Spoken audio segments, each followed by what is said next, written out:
Welcome to This Life Reconsidered, and my name is Janina, where I focus on personal development, self-care, and looking at the world glass half full.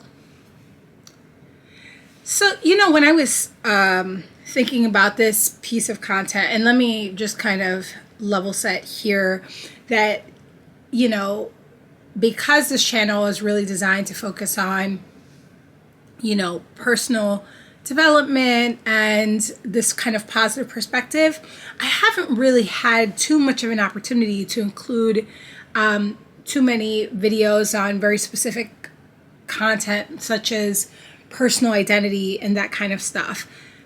Now, that said, if you think about it, identity and personal identity is very much closely linked to personal development.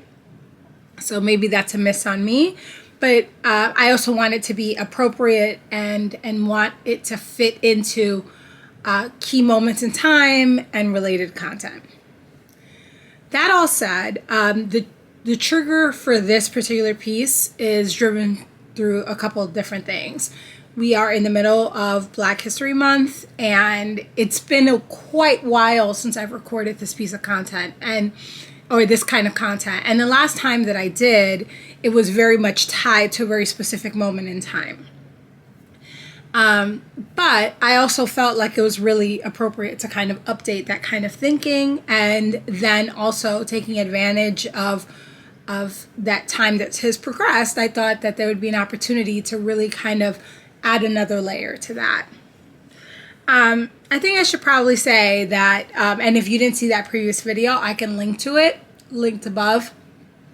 It was all about the whole kind of thought of identifying as Afro-Latina, and a very personal topic to me as being one self-identifying. And I stand by everything in that piece of content, but I also feel like that there's probably an opportunity and a lot of room to add some key thoughts and key tentpoles here.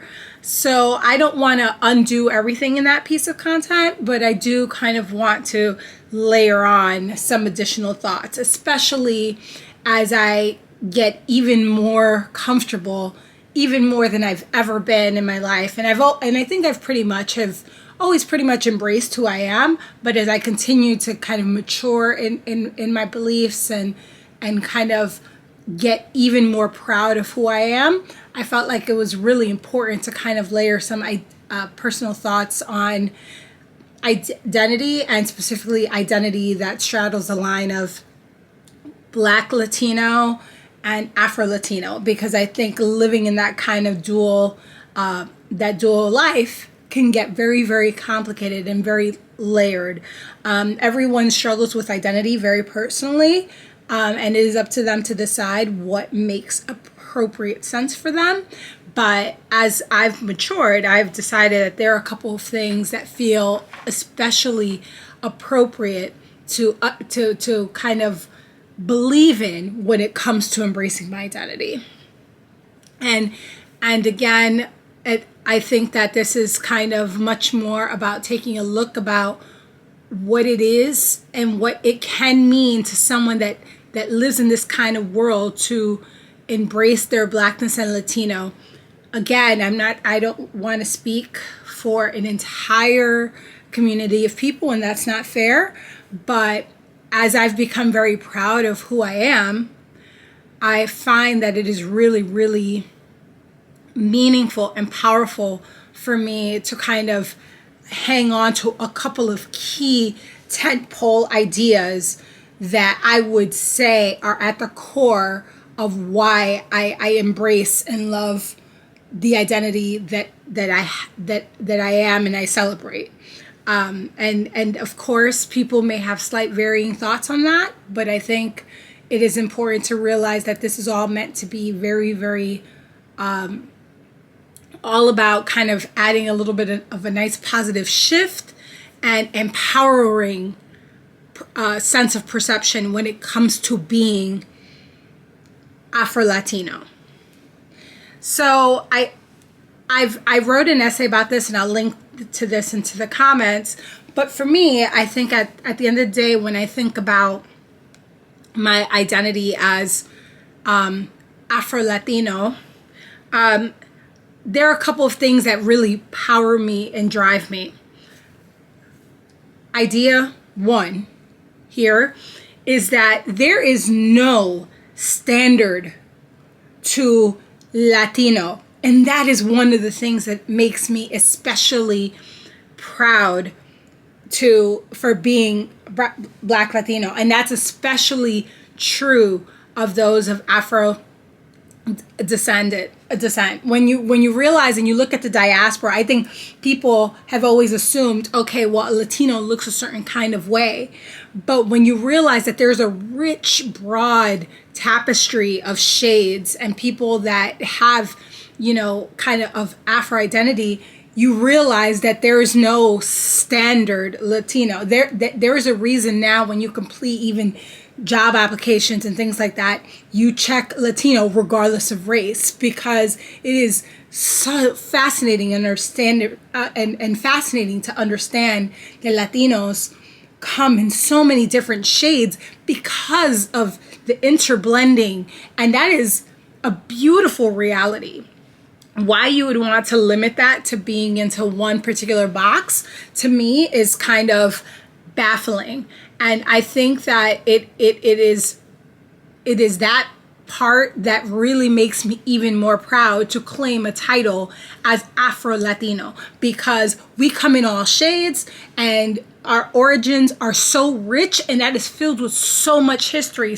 Some history very oppressive, but also very, very empowering. And there is something to be said about understanding and embracing that.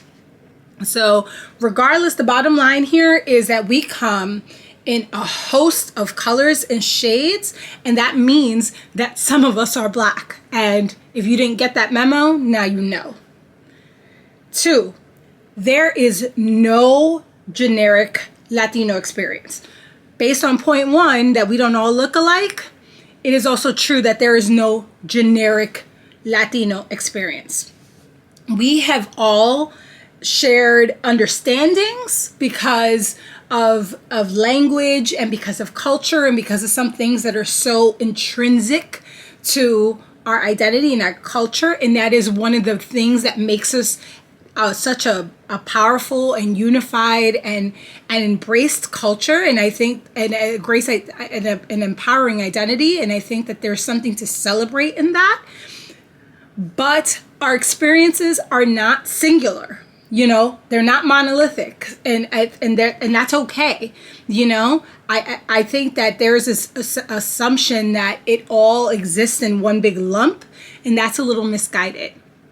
There's a big, broad, varying level of experiences when it comes to being Latino, and that has to be understood. We may have shared experiences, but it is not a blanket.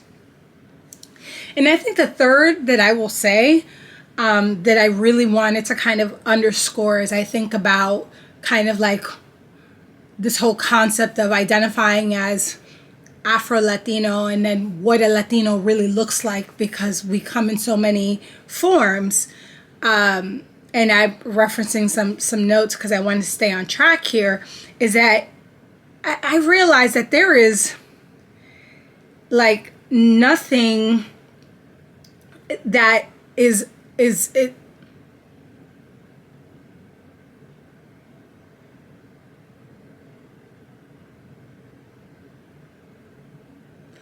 I think the third thing that I'll add here is that as you kind of start to mature and continue to get more into your adulthood, you don't have to feel bad about being not Latino enough or too Latino or whatever degree of scale if you feel that you need that, because like I've said, there is no generic Latino experience. And I think that Latinos are more than just language or more about where they grew up.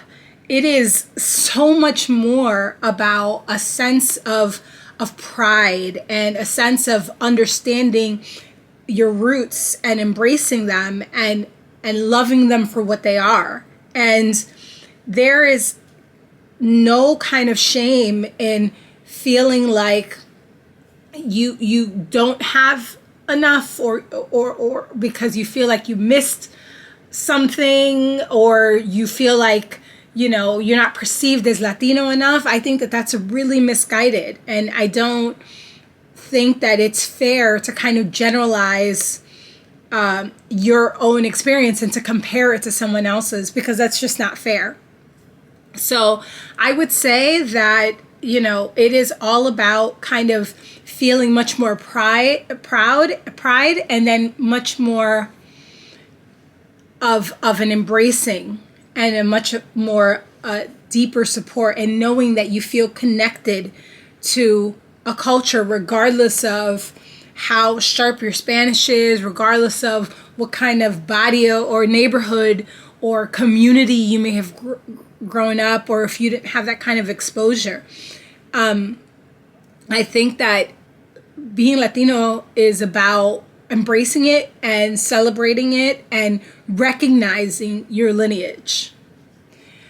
And I think now, especially as we enter and we are in the midst of Black History Month, me personally, I feel lucky and honored that I get the ability to have a Latino history, Latin History Month and Latin Heritage Month, and I also get to embrace my Blackness also in Black History Month.